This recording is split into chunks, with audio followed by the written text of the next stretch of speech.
আমরা যখন প্রথম মায়ের পেটে এসেছিলাম, আমাদের মার যখন বমি বমি ভাব লাগছে, সেদিন আমাদের মা বিরক্ত না হয়ে উল্টা খুশিতে সবাইকে বলতে শুরু করেছে, আমি কনসিভ করেছি, আমি কনসিভ করেছি। আমি শুনতে পাই নাই সুবহানাল্লাহর আওয়াজ, আরো জোরে বলেন না। একদিন যাচ্ছে, 2 দিন যাচ্ছে, আপনার আমার মা কোনো ভালো খাবারের ঘ্রাণও নিতে পারছে না। খাওয়া তো দূরের কথা, ঘ্রাণ লাগলেই বমি চলে আসতেছে। কিন্তু আমাদের মা বিরক্ত হয় নাই, কেমন জানি মুস্কি মুস্কি হাসতেছে, মুস্কি মুস্কি হাসি চেহারায় ফুটা যাচ্ছে। দিন যেতে যেতে যেতে আস্তে আস্তে আপনি আমি যখন আম্মার পেটে বড় হওয়া শুরু করলাম, বাহির থেকে পেট দেখা যাচ্ছে, তখন সে বাচ্চা যখন আমরা পেটের ভিতর নড়াচড়া করছি, সবাই ঘুমাই গেছে, মাও সারাদিন কাজ করে মাত্র শুইতে গেছে। শুইতে যাওয়ার সাথে সাথে আপনি আমি মায়ের ডান পাশে একটা লাথি মারি, বাম পাশে একটা লাথি মারি, সামনে লাথি মারি, পিছনে লাথি মারি, এদিকে ঘুরতে আছি, ওদিকে ঘুরতে আছি। জগতের কেউ বুঝতেছে না, জগতের কেউ নেই, সবাই শুধু ঘুমাচ্ছে। আমার বাবা, আপনার বাবাও পাশে ঘুমাচ্ছে, জানে না মার খবর আমরা পেটের ভিতর কি করছি।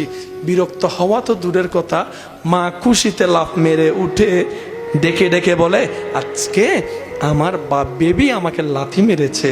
ওমা, তোর বিরক্ত লাগে না? কাঁচা ঘুম না বাংলো? বিরক্তটা কই, খারাপ লাগাটা কই? মা বলে যে খারাপ লাগে না তো, লাথিটাও মজা লাগছে, ব্যথাটাও মজা লাগছে, না ঘুমাতে পারার মধ্যেও যে একটা মজা আছে, আজকে আমি বুঝতেছি। কেন আমার নানি দাদিরা বলেছে, যেদিন বাচ্চা পেটে আসবে সেদিন তুই বুঝতে পারবি তোর নারীর জীবনটা ভিন্ন হয়ে যাবে।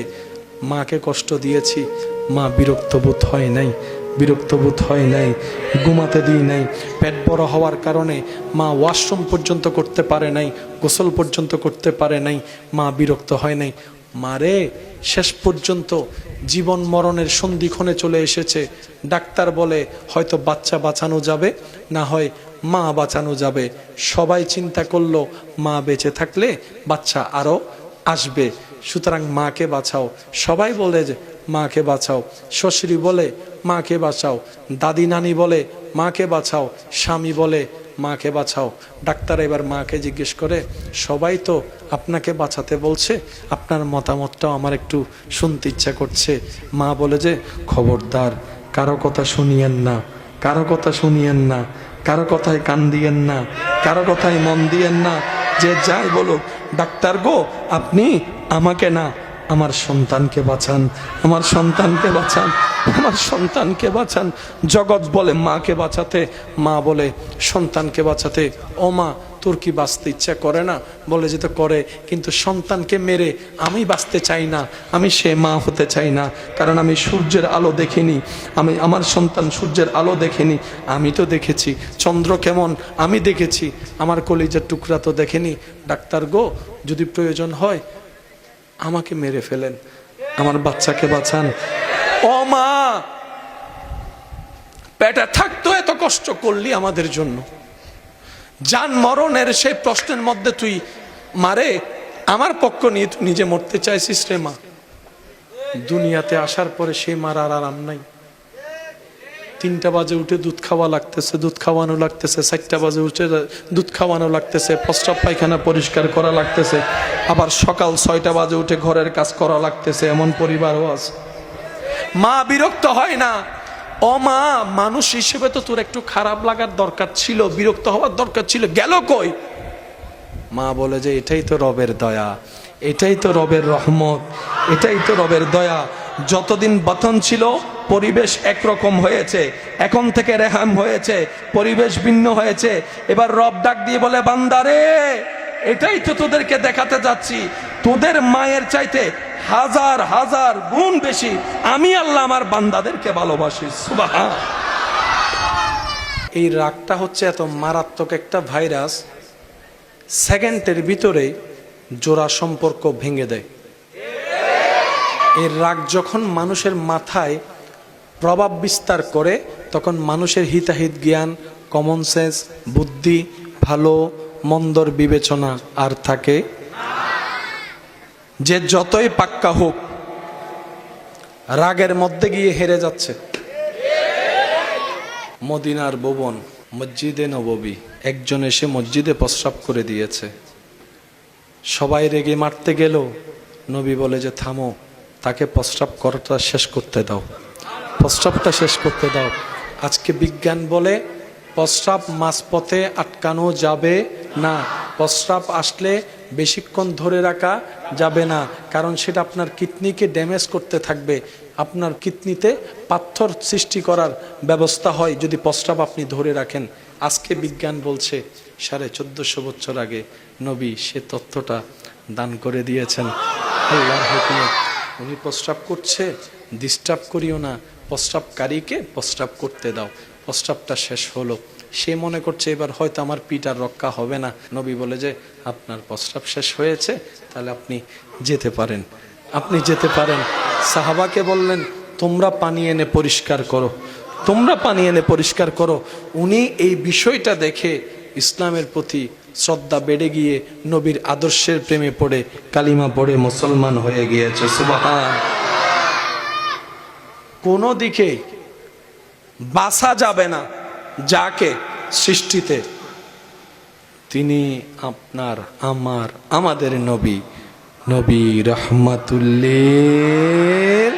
মানুষ বাঁচে বা কদিন, কতজন মরে গেছে, আমরা তো সবাই চলে যাব। এই 2-4 দিনের দুনিয়া একটু মিলমিশ করে থাকি না। একটু খেয়াল করে দেখবেন, মানুষ 5 জন, খাবার আছে 1 প্লেট, 5 জনে যদি ভাগ করে খায় দেখতেও সুন্দর লাগে, খাইতেও মজা লাগে, অল্পতে কেমন জানি পেটও ভরে যায়। কথা বলেন ঠিক কি না? একজনের 1 প্লেট লাগে, কিন্তু আজকে এই 1 প্লেটে 5 জনের পেট ভরে গিয়েছে। আওয়াজ দিয়ে বলেন বরকতের ব্যবস্থা যিনি করে দিয়েছেন তিনি কে? বরকতের ব্যবস্থা করে দিয়েছেন কে? যতদিন বেঁচে থাকব নবীর আদর্শ নিয়ে বেঁচে থাকার চেষ্টা যেন আমরা করতে পারি।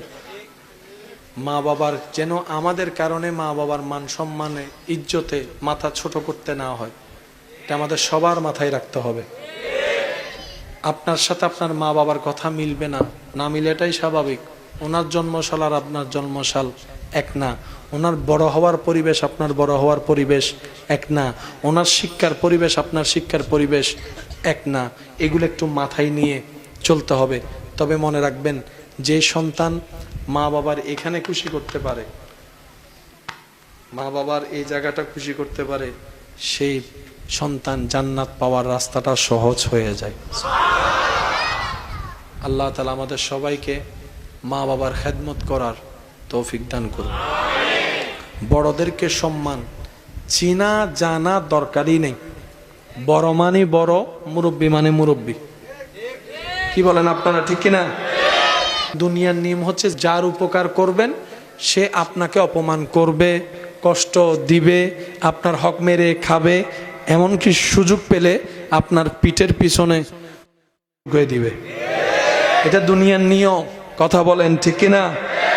দুনিয়াতে যতদিন থাকবেন শুধু আল্লাহর সন্তুষ্টি নিয়ত রেখে নবীর আদর্শ নিয়ে চলতে পারাটাই হচ্ছে জীবনের সবচাইতে বড় সফলতা।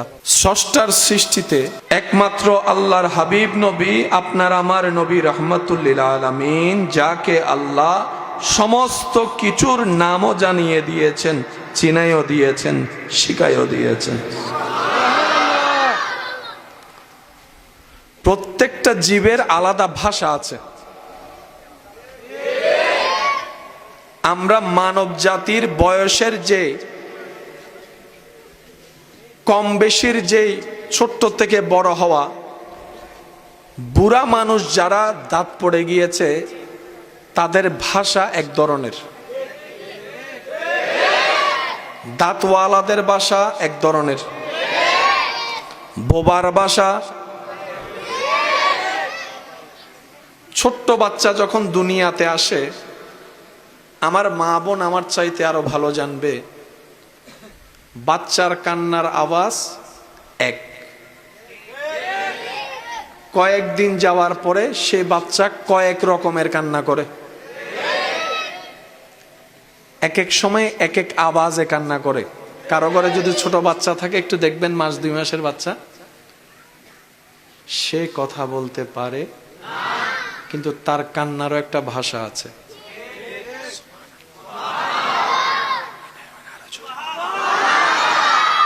বাচ্চাদের কান্নারও একটা ভাষা। কিছু কান্নাই ইঙ্গিত করে মা খিদা লেগেছে আমার। কিছু কান্নাই বুঝাতে চাই মা আমি প্রস্রাব করে দিয়েছি, কাঁথাটা ভিজে গিয়েছে। কিছু কান্নাই সন্তান বুঝাতে চায় মা আমার ব্যথা লাগছে। কিছু কান্নাই বুঝাতে চাই মা আমার পেট কামড়াচ্ছে। এক একটা কান্নার এক একটা শব্দ এক একটা ভাষা ব্যক্ত করে। আমরা যারা আশেপাশের মানুষ আছি, পুরুষ জাতি, আমাদের কাছে যদিও সেটা বাচ্চার কান্নার আওয়াজ এতটুকুই, কিন্তু মা বুঝতে পারে দূর থেকেই বাচ্চার অন্য রুম থেকে কান্নার আওয়াজ শুনে মা এখান থেকে বলে দৌড় দিয়ে যায়। জিজ্ঞেসকারী প্রশ্ন করে কোথায় যাচ্ছ? বলে যে আমার বাচ্চা কান্না করছে। বলো তো দেখি কান্নায় কি বলে? মা বলে যে আমার বাচ্চার ক্ষুধা লেগেছে, খাবারের জন্য কান্না করছে। সুবহানাল্লাহ। মা কান্না শুনে বুঝতে পারে আমার বাচ্চা প্রস্রাব করেছে, সে ঠান্ডা সহ্য করতে না পেরে কান্না করে। এই ভাষা জগতের কেউ বুঝতে পারে না, মা বুঝতে পারে। মা বুঝতে পারে। সুবহানাল্লাহ। মা বুঝতে পারে। ঠিক তেমনি ভাবে রব্বুল আলামিন প্রত্যেকটা সৃষ্টিকে আলাদা আলাদা ভাষা দিয়েছেন। গরুর আওয়াজ এক রকমের, ছাগলের কান্না আরেক রকমের, মুরগির ডাক একরকম, রাতাকুড়ার ডাক আরেক রকম। প্রত্যেকটা সৃষ্টি আপন আপন সুরে ভাষায় কথা বলে, যেটা আপনার আমার কাছে শুধু নিতান্ত একটা আওয়াজ।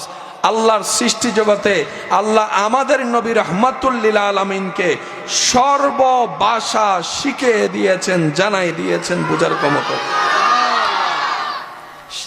সেজন্য আপনারা ওই হরিণের ঘটনা শুনলে সুবহানাল্লাহ বলেন যে ওই হরিণের কান্না, ওই হরিণের আওয়াজ। আমরা বুঝিনি, নবী বুঝেছেন। আমাদের কাছে নিতান্ত একটা ডাক। আপনি এই জায়গায় একটা চিনি ফেলেন, চিনি 20 মিনিট পরে দেখবেন এখানে লাইন লেগে গেছে। কি আসবে? পিঁপড়া। কি আসবে? কোত্থেকে যে আসবে। আপনি আমি নিউজ পেয়েছে একজনে, পিঁপড়াদের একটা অভ্যাস কি জানেন? তারা কোনো কিছু পেলে একা খায় না, সবাইকে নিয়ে খায়। সেজন্য পিঁপড়াদের খাবারে কখনো শর্ট। পিঁপড়া যে ঘরে থাকে আপনারা আমরা জানি, পিঁপড়া 6 মাসের খাবার ঘরে রাখে। বলেন না একটু, 6 মাসের খাবার ঘরে রাখে। আমাদের খাবার রাখার জন্য ফ্রিজ লাগে। পিঁপড়ার বাড়িতে কোনো ফ্রিজ, বলেন না কোনো ফ্রিজ, কিন্তু খাবার মজুদ থাকে। আসুন আগে জিনিসটা একটু বোঝার চেষ্টা করি। আল্লাহ তাআলা আমাদেরকে এমন একজন নবীর উম্মত হওয়ার সুযোগ দান করেছেন, যেই নবীর কদম থাকে মাটিতে, হাত বাড়িয়ে দিলে হাত চলে যায় জান্নাতের বাগানে। আল্লাহ আপনাকে আমাকে এমন একজন নবীর উম্মত পরিচয় দেওয়ার সুযোগ দান করেছেন, যেই নবী নবীদের ইমাম, রসুলদের ইমাম, ফেরেশতার ইমাম। সুবহানাল্লাহ, আমি শুনতে পাচ্ছি না।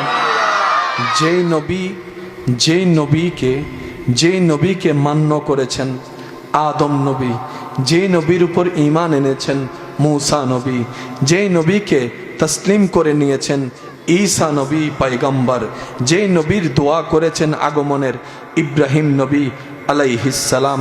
আল্লাহ তাআলা আপনাকে আমাকে এত দয়া করেছেন, হাজার দয়ার মধ্যে সর্বশ্রেষ্ঠ দয়া যদি উম্মতে মুহাম্মদীকে একটা সিলেক্ট করতে হয়, সমস্ত নবীর উম্মত অন্তর থেকে বলবে আল্লাহ যত দয়া করেছো আমাদের উপরে, সবচাইতে বড় দয়া হচ্ছে নবী মুস্তাফার উম্মত হওয়ার তুমি আমাদেরকে সুযোগ দান করেছো। বলেন সুবহান।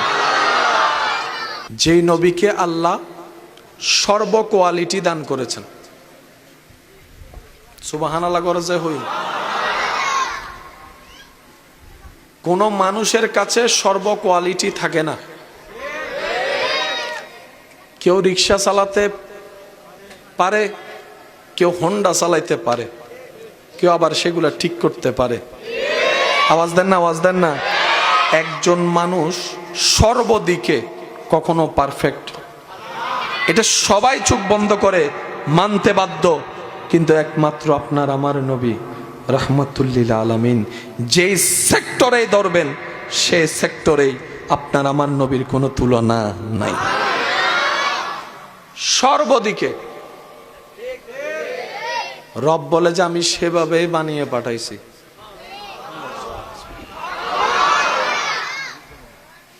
একশোতে 100 পরীক্ষার খাতায় নাম্বার পেলেও আপনি আমি জীবনে 100তে 100 কে নাম্বার পাবো না।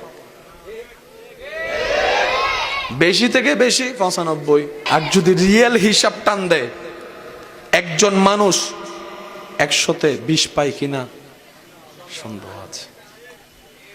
কিন্তু নবী রাহমাতুল্লিল আলামিন, হায় হায় হায় সুবহানাল্লাহ, মেয়ের বাবা হিসাবে 100তে 100। শুনি নাই।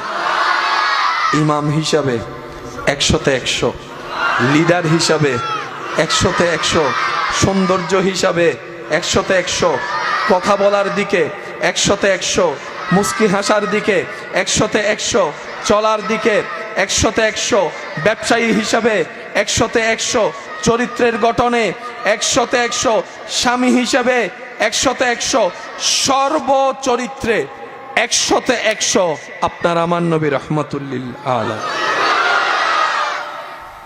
যার জীবনী পড়ে আমাদেরকে দেখে মুসলমান থেকে মানুষ বাইরে চলে যায়, নবী রাহমাতুল্লিল আলামিনের জীবনী পড়ে অন্য ধর্ম থেকে মানুষ কালিমা পড়ে মুসলমান হয়ে যায়।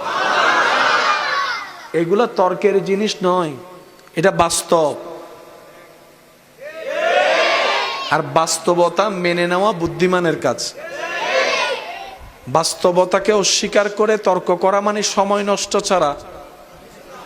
বলেন না আর কিছু? একটু জোরে বলেন আর কিছু?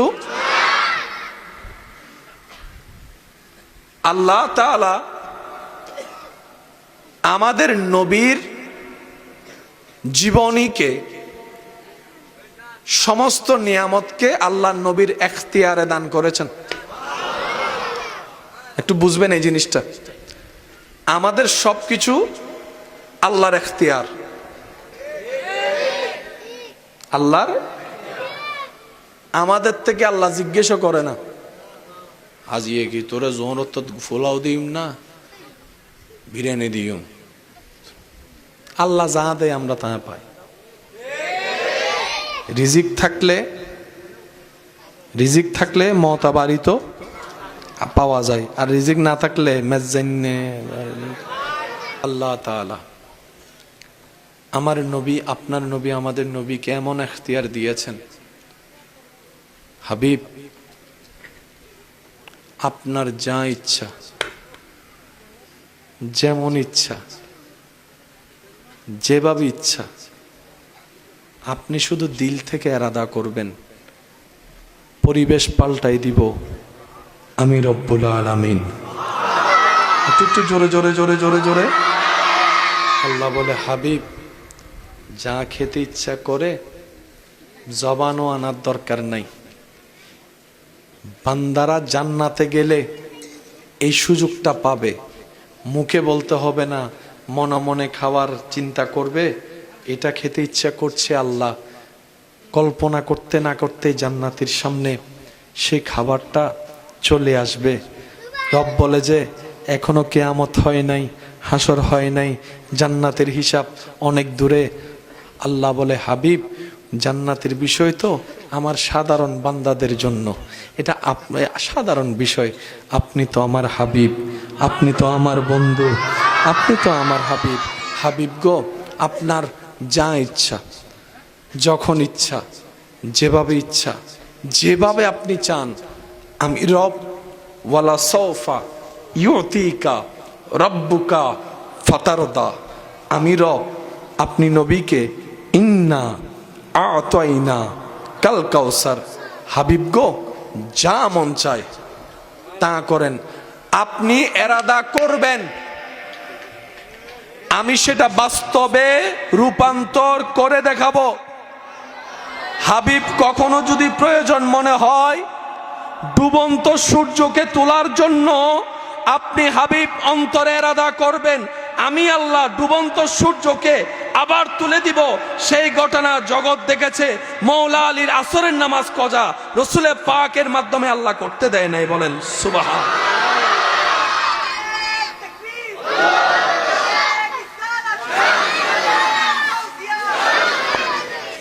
কি সৌভাগ্য, সেই নবীর উম্মত হইছি আমরা। সবার ভিতর সবকিছু থাকে, যেমন কে দন আছে তো কের মন আছে তো হুদুন রাত দি ফানি। ধনীকে মনে রাখবেন, যার দিল বড় সেই ধনী, যার দিল বিশাল সেই ধনী, যার দিলে সৃষ্টির প্রতি দয়া থাকে, করার ইচ্ছা থাকে, মায়া করার ইচ্ছা থাকে, ওই হচ্ছে পৃথিবীর মধ্যে ধনী ব্যক্তি। বলেন সুবহান। আল্লাহ আমাদের সবাইকে দিল থেকে ধনী হওয়ার তৌফিক দান করুন। সবার মধ্যে সব যোগ্যতা থাকে। যে ডাক্তার হয় সে কখনো ইঞ্জিনিয়ার নাম লিখতে স্বাভাবিক, কারণ তার ডক্টরেট একটা ডাক্তার একটা সার্টিফিকেট হয়েছে। বিয়ে করতে গেলে ছেলে কি, ছেলে ডাক্তার। যত ইঞ্জিনিয়ারিং পড়ুক সে ইঞ্জিনিয়ারিং যেতে পারবে, কারণ রাষ্ট্র তাকে সে অথরিটি দিবে না, কারণ সার্টিফিকেট যা কাজ করো। এমবিবিএস হলে এমবিবিএস থাকো, হার্ট সার্জারি হলে হার্ট সার্জারি থাকো, এক একটা পজিশন। একটা মানুষে পৃথিবীর মধ্যে হয়তো একটা কোয়ালিটি, দুইটা কোয়ালিটি, তিনটা কোয়ালিটি থাকতে পারে, এর বেশি থাকলেও হয়তো প্রকাশ করার কোনো সুযোগ। একটু মনোযোগ। আল্লাহ আমাদের নবীকে যা যা দরকার সব নিয়ামত সেই নবীর কাছে আসলো আবু বক্কর। হয় না আরো জোরে জোরে। সে নবীর সোহবতে আসলেন হযরত আবু বক্কর রাদিয়াল্লাহু তাআলা। থাকতে থাকতে থাকতে থাকতে থাকতে থাকতে থাকতে নবীর মায়া মোহাব্বতে যখন আলোটা জ্বলে উঠেছে, এবার জগৎ আবু বক্করকে শুধু আবু বক্কর বলে না, বলে সিদ্দিকে আকবর, সিদ্দিকে আকবর, সিদ্দিকে আকবর। শত সত্যবাদী পৃথিবীর বুকে আছে, মাটির উপরে আছে, মাটির নিচে আছে, কিয়ামত পর্যন্ত আসবে। উম্মতের ভিতরে, এই সমস্ত উম্মতের ভিতরে সবচাইতে সত্যবাদী আবু বক্কর, সবচাইতে সত্যবাদী আবু বক্কর, সবচাইতে সত্যবাদী আবু বক্কর। এবার নজরটা ঘুরে যখন ওমর ফারুক রাদিয়াল্লাহু তাআলা আনহুর দিকে গেল, ওনার নামের সাথে বেশি আসলো আদালতের নামটা, ন্যায় বিচারের নামটা, ন্যায়পরায়ণের নামটা, যেটা আমাদের সমাজে আজকে বড় অভাব দেখা যাচ্ছে। 1 টাকা দিলে গেড়ে দেয়, 10 টাকা দিলে হাইরা তুলে ফেলে, পক্ষ বলে না বিপক্ষে বলে, অন্যায়ের পক্ষে কথা বলে, মজলুমকে জালেম হিসেবে অত্যাচার করে, মজলুমকে অন্যায়ভাবে অত্যাচার করা হচ্ছে, ন্যায় বিচার পাওয়া যাচ্ছে না। কিন্তু ফারুক আজমের নাম আসলে ন্যায় বিচার সামনে চলে আসে, ওসমান গনির নাম আসলে দান করাটা সামনে চলে আসে, মৌলা আলীর নাম আসলে এলমের কথা সামনে চলে আসে, হিকমতের কথা সামনে চলে আসে, বেলায়েতের কথা সামনে চলে আসে। সুবহান। ইমাম হাসানের নামটা আসলে এক রকমের রং আসে, ইমাম হোসেনের নাম আসলে আরেক ধরনের ভাইব তৈরি হয়। হযরত আবু হুরায়রা রাদিয়াল্লাহু তাআলার নাম আসলে এক ধরনের চিন্তা মাথায় আসে, ইবনে মাসউদের নাম আসলে এক ধরনের কথা আছে, আম্মাজান খাদিজার কথা আসলে এক ধরনের চিন্তা আসে, গুণের কথা মনে আসে, হযরত মা আয়েশা সিদ্দিকার কথা মাথায় আসলে এক ধরনের ফুল ফুসফুটিত হয়। এবার সবাইকে জিজ্ঞেস করেন পেয়েছেন কার কাছ থেকে, পেয়েছেন কার কাছ থেকে? সবাই এক বাক্যে বলবে আল্লাহ দিয়েছেন নবী মুস্তাফার দরবার থেকে, নবী মুস্তাফার দরবার থেকে, নবী মুস্তাফার দরবার থেকে। যে যা পেয়েছে সমস্ত কোয়ালিটি পেয়ে আপন আপন জায়গায় সবাই আসহাবি কান্নুজুম, তারার মতো জ্বলেছে। আর সেই তারার আলো হচ্ছে নবী রাহমাতুল লিল আলামিন।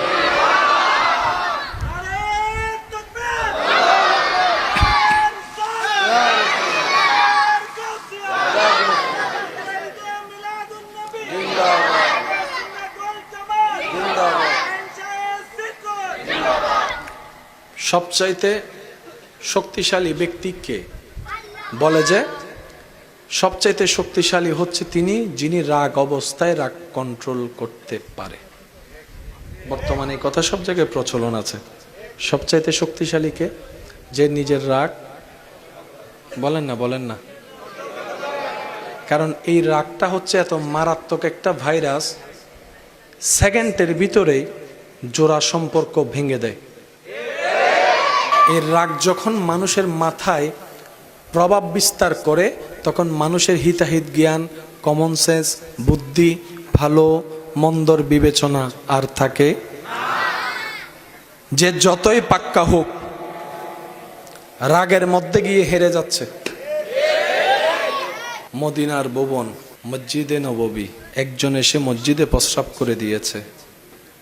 সবাই রেগে মারতে গেল, নবী বলে যে থামো, তাকে প্রস্রাব করাটা শেষ করতে দাও, প্রস্রাবটা শেষ করতে দাও। আজকে বিজ্ঞান বলে প্রস্রাব মাঝপথে আটকানো যাবে না, প্রস্রাব আসলে বেশিক্ষণ ধরে রাখা যাবে না, কারণ সেটা আপনার কিডনিকে ড্যামেজ করতে থাকবে। আপনার কিডনিতে পাথর সৃষ্টি করার ব্যবস্থা হয় যদি প্রস্রাব আপনি ধরে রাখেন। আজকে বিজ্ঞান বলছে 1450 বছর আগে নবী সে তথ্যটা দান করে দিয়েছেন। আল্লাহর হুকুমে উনি প্রস্রাব করছে, ডিস্টার্ব করিও না, প্রস্রাবকারীকে প্রস্রাব করতে দাও। প্রস্রাবটা শেষ হলো, সে মনে করছে এবার হয়তো আমার পিঠ আর রক্ষা হবে না। নবী বলে যে আপনার প্রস্রাব শেষ হয়েছে, তাহলে আপনি যেতে পারেন, আপনি যেতে পারেন। সাহাবাকে বললেন তোমরা পানি এনে পরিষ্কার করো, তোমরা পানি এনে পরিষ্কার করো। উনি এই বিষয়টা দেখে ইসলামের প্রতি শ্রদ্ধা বেড়ে গিয়ে নবীর আদর্শের প্রেমে পড়ে কালিমা পড়ে মুসলমান হয়ে গিয়েছে। সুবহান। কোনো দিকে বাসা যাবে না যাকে সৃষ্টিতে, তিনি আপনার আমার আমাদের নবী, নবী রাহমাতুল্লিল। আওয়াজটা মনে হয় সবাই মিলে বললে সুন্দর হবে, নবী রাহমাতুল্লিল। আল্লাহর বন্ধু, এটা আমাদের নবী। মেরাজের দুলা, এটা আমাদের নবী। সাহেবে কোরআন, এটা আমাদের নবী। শাফিউল মুজনিবিন, এটা আমাদের নবী। মাকামে মাহমুদে আসন পাবে, আমাদের নবী। ইমামুল আম্বিয়া, আমাদের নবী। বলেন ইমামুল আম্বিয়া, ইমামুল আম্বিয়া, ইমামুল আম্বিয়া, ইমামুল আম্বিয়া। রাহাতাল আশিকিন, আমাদের নবী। সিরাজুম মুনিরা, আমাদের নবী। কাদ জাকুম মিনাল্লাহি নূর, আমাদের নবী। ওমা আরসালনাকা ইল্লা রাহমাতাল লিল আলামিন, তার কেউ না, আমাদের নবী, আমাদের নবী, আমাদের নবী। এই আমাদের নবীকে বলছেন আলা হযরত, কত সুন্দর ভাষায়। সবসে আলা ওয়ালা हमारा नबी, सबसे बाला वाला हमारा नबी, अपनी मौला का प्यारा हमारा नबी, दोनों आलम का दूल्हा हमारा नबी, हमारा नबी। सुबहानाल्लाह। অবাধ্যায় হারান নবী। আপনার বিবেক দিয়ে আপনি প্রশ্ন করেন, হাসরের ময়দানে যখন আল্লাহ পাক মিসকালা যাররা, কেমনে বুঝায় আপনাদেরকে? মানুষ চলার জন্য কি দরকার? গড়িতে কাটা কয়টা? একটা ঘন্টা। ওকে, এই তিনটার বাইরে কি কেউ যেতে পারবে? এবার আমি আপনাদের সামনে একটা জিনিস করছি, আপনারা একটু দেখবেন। আপনি সকালে কয়টায় উঠছেন? 9টা। কয়টা? 3টা কাঁটার ভিতর একটার উত্তর পাইছি। কোনটা? এখনো 2টা প্রশ্ন বাকি। কয়টা বাজে কয় মিনিটে? তখন উনি বলবে 9টা 5:10 হইল, আল্লাহর কেন। এবার ওনাকে যদি আবার প্রশ্ন করি কয়টা বাজে কয় মিনিটে কয় সেকেন্ডে, আরে হবু দে।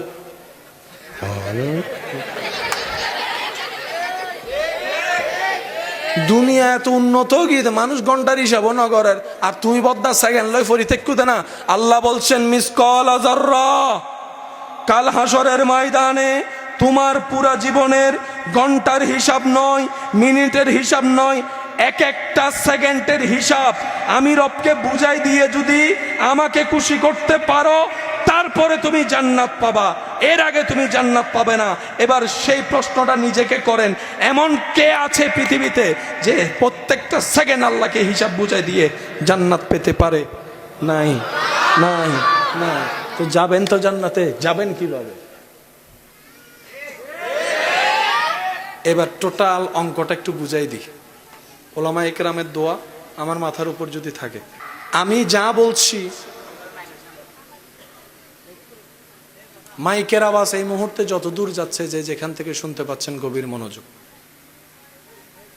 আল্লাহ অনুমতি না দিলে জান্নাত পাওয়া যাবে, আল্লাহ রাজি না হলে জান্নাত পাওয়া যাবে, তাহলে এই কথাই আমরা সবাই একমত। আল্লাহ খুশি কার উপরে, যে গুনাহ করে নাকি যে সওয়াব করে? এবার সত্যি করে বুকে হাত রেখে একটা কথা বলবেন, আমাকে আমি চিনি, আপনাকে আপনি চিনেন, আমার জীবন আমি জানি, আপনার জীবন আপনি জানেন। সেই জীবনের হিসাবটা মাথায় রেখে আমি মুকাররম বাড়ির জীবনে আমার জানা মতে আমার সওয়াবের চাইতে গুনাহ অনেক বেশি। আমার মতো গুনাহগার কে কে আছেন একটু ডান হাত তুলেন, তুলেন। সে জান্নাতি হুন্ন কেন তোয় বাইর করো সবাই? জান্নাতি কই? High high high high. এবার আমি আপনাদেরকে বলি, এই এলাকার নাম কি? এটা কি পুরো চিটাং? কিন্তু সারা বাংলাদেশের, সারা পৃথিবীর একই অবস্থা। এলাকার নাম ভিন্ন, চেহারা ভিন্ন, স্বভাব চরিত্র সবার। ও আর এলাকা শুক্রবার আইলে মসজিদুল মুসল্লি বাড়ি যাবি, অনারেন্ডের কি অবস্থা? হ্যাঁ ইল্লে নাকি? ও আর ও ফতম তারাবিদ মিদ্দি আবে সাবু ডুগিন না পারে মসজিদুত ফতম তারাবিদ, অনারার এন্ডে কি অবস্থা? নামাতে সেম নাকি? ও হো হো হো, এই হান্ডা না আর দেওয়া ৬-৭ তারাবি ৮ রমজান জনের পরে আস্তে আস্তে হাতার হমে। হ্যাঁ হমে না, হমে না, হমে না। জায়গা ভিন্ন, স্বভাব চরিত্র সবারই এক। আরো জোরে জোরে জোরে জোরে। আল্লাহর বিচারে যাবেন তো যাবেন কিভাবে? হিসাব দিবেন তো দিবেন কিভাবে? রব বলে যে আমি চাই আমার প্রত্যেকটা বান্দা জান্নাতে যাক, আমি রব চাই আমার প্রত্যেকটা বান্দা জান্নাতে যাক, আমি রব চাই আমার প্রত্যেকটা আমার বান্দা জান্নাতে যাক। তাই তো আমি আল্লাহ জাহান্নামের চাইতে জান্নাত একটা বেশি বানিয়েছি। কষ্টের জায়গা বানাইছি 7টা, শান্তির জায়গা বানাইছি 8টা। এবার আমরা বললাম আল্লাহ যে গুনাহ করছি জান্নাত পাওয়া তো দূরের কথা। আমার সাথে যারা একমত তারা একটু বলেন না রে ভাই। আল্লাহ যেই পাপ করছি জান্নাত পাওয়া তো দূরের কথা, ঘ্রাণও। আমি তো জানি আমি কত বড় বাটপার, আমি তো জানি আমি কয়টা ভালো কাজ করছি, কয়টা খারাপ কাজ করছি। আমি তো জানি নামাজটা পড়েছি, জগৎ দেখেছেন আমি নামাজি, কিন্তু নামাজ পড়া অবস্থায় যে আমি কত কিছু খেয়াল করছি আমি ছাড়া আর কেউ।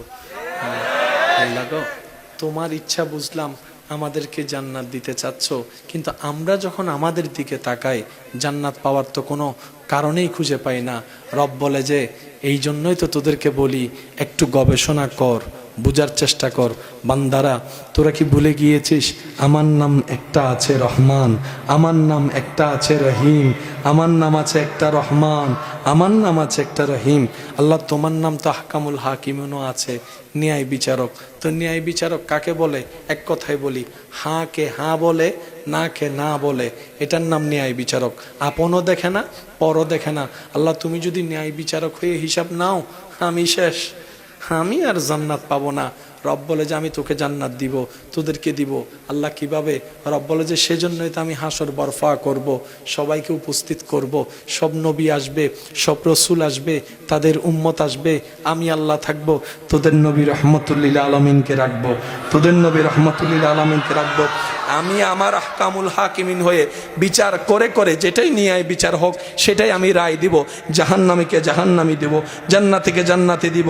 আর ওদিকে আমি আল্লাহ তোদের নবী জাহান্নামীকে অনুমতি দিব, হাবিব আমি রায় দিয়ে দিচ্ছি, জাহান্নামীকে জাহান্নামে পাঠাই দিচ্ছি, আপনি সিজদায় পড়ে তাদের পক্ষে আমার কাছে সুপারিশ করেন, আপনার কথা রাখতে গিয়ে আমি জাহান্নামীকে জান্নাতি বানাই দিব। সুবহান।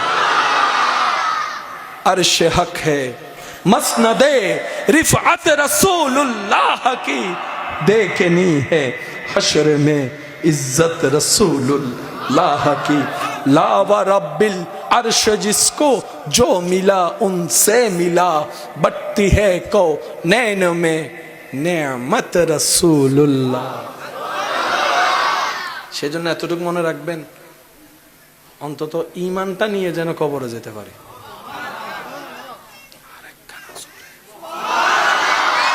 যতটুক পারবো ভালো আমল করব। ভালো আমল করার ক্ষেত্রে সবচেয়ে, বাবা একটু একটু কষ্ট হচ্ছে, আমি বুঝতেছি আপনাদের। আল্লাহ তাআলা সবাইকে জান্নাত দিতে চায়, শর্ত হচ্ছে ঈমান। কি? আমলের কম বেশি সবারই আছে।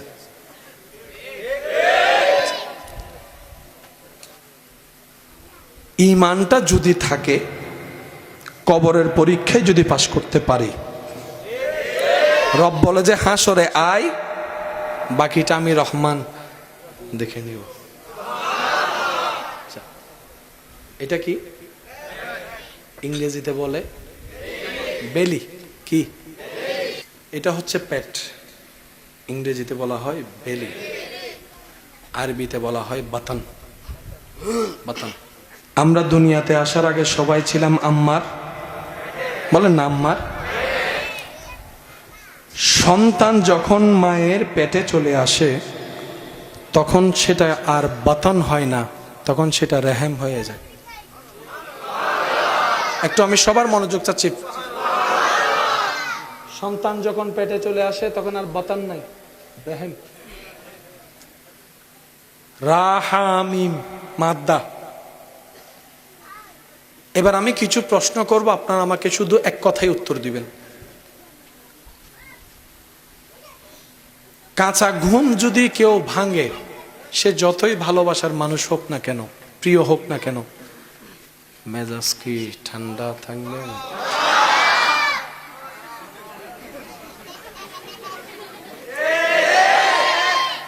কারণ ঘুম নিয়ে কারো কোনো কম্প্রোমাইজ। বমি হয়ে গেলে এক রকমের শান্তি, কিন্তু বমি হচ্ছে না, শুধু বমির বাপ, যেটা গাড়িতে বেশি হয়, তখন কেমন লাগে?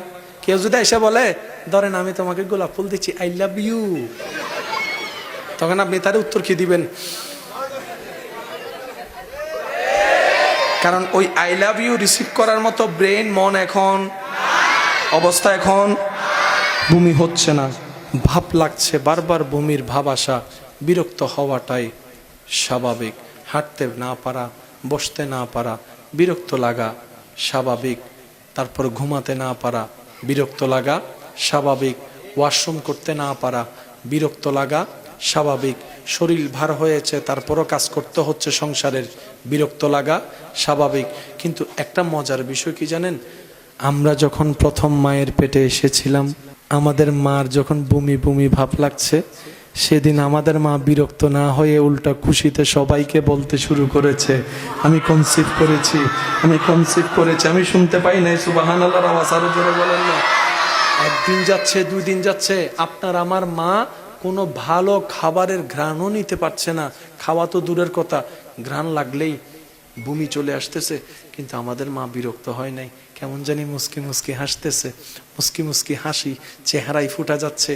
দিন যেতে যেতে যেতে আস্তে আস্তে আপনি আমি যখন আম্মার পেটে বড় হওয়া শুরু করলাম, বাহির থেকে পেট দেখা যাচ্ছে, তখন সে বাচ্চা যখন আমরা পেটের ভিতর নড়াচড়া করছি, সবাই ঘুমাই গেছে, মাও সারাদিন কাজ করে মাত্র শুইতে গেছে। শুইতে যাওয়ার সাথে সাথে আপনি আমি মায়ের ডান পাশে একটা লাথি মারি, বাম পাশে একটা লাথি মারি, সামনে লাথি মারি, পিছনে লাথি মারি, এদিকে ঘুরতে আছি, ওদিকে ঘুরতে আছি। জগতের কেউ বুঝতেছে না, জগতের কেউ নেই, সবাই শুধু ঘুমাচ্ছে। আমার বাবা, আপনার বাবাও পাশে ঘুমাচ্ছে, জানে না মার খবর আমরা পেটের ভিতর কি করছি। বিরক্ত হওয়া তো দূরের কথা, মা খুশিতে লাফ মেরে উঠে ডেকে ডেকে বলে, আজকে আমার বেবি আমাকে মেরেছে। ওমা তোর বিরক্ত লাগে না? কাঁচা ঘুম না বাংলো? বিরক্তটা কই, খারাপ লাগাটা কই? মা বলে যে খারাপ লাগে না তো, লাথিটাও মজা লাগছে, ব্যথাটাও মজা লাগছে, না ঘুমাতে পারার মধ্যেও যে একটা মজা আছে, আজকে আমি বুঝতেছি। কেন আমার নানি দাদিরা বলেছে যেদিন বাচ্চা পেটে আসবে সেদিন তুই বুঝতে পারবি তোর নারীর জীবনটা ভিন্ন হয়ে যাবে। মাকে কষ্ট দিয়েছি, মা বিরক্তবোধ হয় নাই, বিরক্তবোধ হয় নাই, ঘুমাতে দিই নাই। পেট বড় হওয়ার কারণে মা ওয়াশরুম পর্যন্ত করতে পারে নাই, গোসল পর্যন্ত করতে পারে নাই, মা বিরক্ত হয় নাই। মারে শেষ পর্যন্ত জীবন মরণের সন্ধিক্ষণে চলে এসেছে, ডাক্তার বলে হয়তো বাচ্চা বাঁচানো যাবে, না হয় মা বাঁচানো যাবে। সবাই চিন্তা করলো মা বেঁচে থাকলে বাচ্চা আরো আসবে, সুতরাং মাকে বাঁচাও। সবাই বলে যে মাকে বাঁচাও, শ্বশুরি বলে মাকে বাঁচাও, দাদি নানি বলে মাকে বাঁচাও, স্বামী বলে মাকে বাঁচাও। ডাক্তার এবার মাকে জিজ্ঞেস করে, সবাই তো আপনাকে বাঁচাতে বলছে, আপনার মতামতটাও আমার একটু শুনতে ইচ্ছা করছে। মা বলে যে খবরদার, কারো কথা শুনিয়েন না, কারো কথা শুনিয়েন না, কারো কথায় কান দিয়েন না, কারো কথায় মন দিয়েন না, যে যাই বলুক। ডাক্তার গো, আপনি আমাকে না, আমার সন্তানকে বাঁচান, আমার সন্তানকে বাঁচান, আমার সন্তানকে বাঁচান। জগৎ বলে মাকে বাঁচাতে, মা বলে সন্তানকে বাঁচাতে।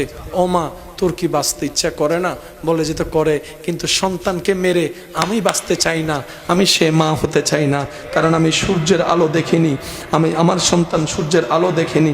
আমি তো দেখেছি চন্দ্র কেমন, আমি দেখেছি, আমার কলিজার টুকরা তো দেখেনি। ডাক্তার গো, যদি প্রয়োজন হয় আমাকে মেরে ফেলেন, আমার বাচ্চাকে বাঁচান। ও মা, পেটে থাকতো এত কষ্ট করলি আমাদের জন্য, জান মরণের সেই প্রশ্নের মধ্যে তুই মারে আমার পক্ষ নিয়ে তুই নিজে মরতে চাইছিস রে মা। দুনিয়াতে আসার পরে সে মার আর আরাম নাই। 3টা বাজে উঠে দুধ খাওয়া লাগতেছে, দুধ খাওয়ানো লাগতেছে, 4টা বাজে উঠে দুধ খাওয়ানো লাগতেছে, প্রস্রাব পায়খানা পরিষ্কার করা লাগতেছে, আবার সকাল 6টা বাজে উঠে ঘরের কাজ করা লাগতেছে। এমন পরিবারও আছে। মা বিরক্ত হয় না? ও মা, মানুষ হিসেবে তো তোর একটু খারাপ লাগার দরকার ছিল, বিরক্ত হওয়ার দরকার ছিল, গেল কই? মা বলে যে এটাই তো রবের দয়া, এটাই তো রবের রহমত, এটাই তো রবের দয়া। যতদিন বাতন ছিল পরিবেশ একরকম হয়েছে, এখন থেকে রেহাম হয়েছে, পরিবেশ ভিন্ন হয়েছে। এবার রব ডাক দিয়ে বলে, বান্দারে, এটাই তো তোদেরকে দেখাতে যাচ্ছি, তোদের মায়ের চাইতে হাজার হাজার গুণ বেশি আমি আল্লাহ আমার বান্দাদেরকে ভালোবাসি। সুবহান। দেখে মা বাবার ইজ্জত করার তৌফিক দান করুন। জীবন চলার পথে সবসময় পরিবেশ একরকম থাকে না, থাকবে না, কিন্তু কিছু বিষয়ে আপনারা একটু সিদ্ধান্ত অটল রাখবেন। সেটা হচ্ছে মা বাবাকে সবসময় প্রায়োরিটি দিবেন। হ্যাঁ, এটাও উচিত মা বাবার, ছেলে মেয়েদের পরিবেশ পরিস্থিতি বোঝাও দরকার মা বাবার। কারণ সালের সাথে সাথে, তারিখের সাথে সাথে, ক্যালেন্ডারের সাথে সাথে পরিবেশও পরিবর্তন হচ্ছে, সমাজও পরিবর্তন হচ্ছে, মেন্টালিটিও পরিবর্তন হওয়ার দরকার। 1971 সালের সফটওয়্যার দিয়ে তো 2025 সালের ফোন আপনি চালালে হবে না, কানেকশন মিলবে না। এটা তো সেজন্য সন্তানদের যেরকম মা বাবার বিষয়টা দেখা দরকার, মা বাবাকে একটু সন্তানদের বিষয়গুলা ভেবে দেখা দরকার আছে। মানুষ বাঁচে বা কদিন, কতজন মরে গেছে, আমরা তো সবাই চলে যাব। এই 2-4 দিনের দুনিয়া একটু মিলমিশ করে থাকি না। একটু খেয়াল করে দেখবেন, মানুষ 5 জন, খাবার আছে 1 প্লেট, 5 জনে যদি ভাগ করে খায়, দেখতেও সুন্দর লাগে, খাইতেও মজা লাগে, অল্পতে কেমন জানি পেটও ভরে যায়। কথা বলেন ঠিক কিনা? একজনের 1 প্লেট লাগে, কিন্তু আজকে এই 1 প্লেটে 5 জনের পেট ভরে গিয়েছে। আওয়াজ দিয়ে বলেন, বরকতের ব্যবস্থা যিনি করে দিয়েছেন তিনি কে? বরকতের ব্যবস্থা করে দিয়েছেন কে?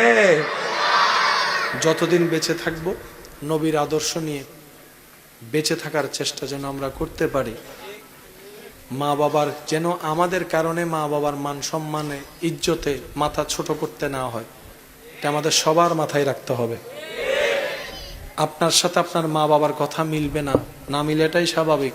ওনার জন্মসাল আর আপনার জন্মসাল এক না, ওনার বড় হওয়ার পরিবেশ আপনার বড় হওয়ার পরিবেশ এক না, ওনার শিক্ষার পরিবেশ আপনার শিক্ষার পরিবেশ এক না। এগুলো একটু মাথায় নিয়ে চলতে হবে। তবে মনে রাখবেন, যে সন্তান মা বাবার এখানে খুশি করতে পারে, মা বাবার এই জায়গাটা খুশি করতে পারে, সেই সন্তান জান্নাত পাওয়ার রাস্তাটা সহজ হয়ে যায়। আল্লাহ তাআলা আমাদের সবাইকে মা বাবার খেদমত করার তৌফিক দান করুন। বড়দেরকে সম্মান চিনা জানা দরকারই নেই। বড় মানে বড়, মুরব্বী মানে মুরব্বী। কি বলেন আপনারা, ঠিক কিনা? বড়দেরকে সম্মান, ছোটদেরকে স্নেহ করার আল্লাহ যেন আমাদের সবাইকে তৌফিক দান করে। আপন আপন জায়গা থেকে 5 ওয়াক্ত নামাজের সাথে যেন আমরা সবাই বন্ধুত্ব রাখতে পারি, আল্লাহ সে তৌফিক দান করুন। শেষ বিদায় বেলায় এই কয়েকটি কথা একটু মাথায় রাখবেন। আমরা চেষ্টা করলেই পারবো। রাস্তাটা নবীর মাধ্যমে আল্লাহ আমাদেরকে দেখিয়ে দিয়েছেন। সবার সাথে একটা সুসম্পর্ক রাখার চেষ্টা করতে হবে। বিপরীত সাইডের মানুষ যদি আপনার সাথে ভালো সম্পর্ক রাখতে না চায়, হাসরের ময়দানে সে জবাবদিহি করবে, আপনার দায়িত্ব নাই, আপনারটা আপনি করে যান। মানুষের উপকার করবেন সাধ্য মোতাবেক, কিন্তু কখনো থ্যাংক ইউ পাওয়ার আশা রাখবেন না। কারণ দুনিয়ার নিয়ম হচ্ছে, যার উপকার করবেন সে আপনাকে অপমান করবে, কষ্ট দিবে, আপনার হক মেরে খাবে, এমনকি সুযোগ পেলে আপনার পিঠের পিছনে গিয়ে দিবে। এটা দুনিয়ার নিয়ম। কথা বলেন ঠিক কিনা? দুনিয়াতে যতদিন থাকবেন শুধু আল্লাহর সন্তুষ্টি নিয়ত রেখে নবীর আদর্শ নিয়ে চলতে পারাটাই হচ্ছে জীবনের সবচাইতে বড় সফলতা।